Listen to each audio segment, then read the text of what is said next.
The police, by nature, appear in all facets of our community. It is therefore likely that you will interact with them at some point. The types of interactions you can have with police exist on a sliding scale. On one end, there's carding, and on the more serious end, there's arrest. But today, we'll be talking about detention. So, what is detention, and what are the laws governing it? Let's start with a formal definition. A person is detained where he or she submits or acquiesces in the deprivation of liberty and reasonably believes that the choice to do otherwise does not exist. But to understand what that means, we'll need to look at the history of how the police power of detention evolved. The Criminal Code of Canada enumerates all of the rules relating to arrests. Arrests require that police have reasonable and probable grounds backed by evidence that the individual committed a crime. However, the code does not mention that police have any other powers to stop people, like detention.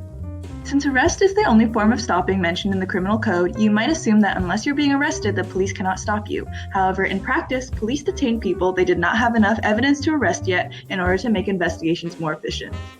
The legal right for police to do this was created by the courts in 1993. It was then decided that police do have the right to briefly detain a person where they have articulable cause to believe that the person is involved in a crime. In other words, a little less evidence than they would need for an arrest.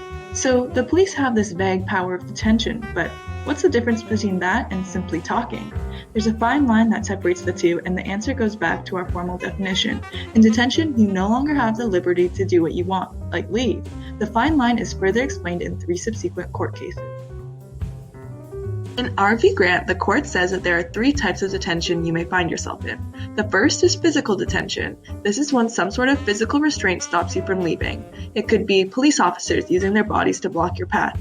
The second type is legal detention. This is where a law was created to allow detentions in specific situations, like when giving a roadside breath sample.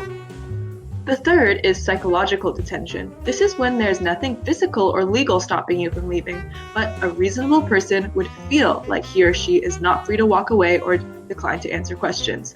This third type is the most tricky to recognize. In order to determine if there's a psychological detention, the courts analyze the entire interaction, taking into account many factors like the general circumstances, the police's behavior, and the characteristics of the individual. For example, a psychological detention may occur if the police repeatedly tell you that you need to stay and answer questions. You may have gathered that defining detention is not straightforward. You need to piece together information from many legal sources. Even then, the information is vague and complicated. This speaks to the larger issue of the inaccessibility of our legal system. Proceed through the website to learn more about navigating the practical aspects of detention.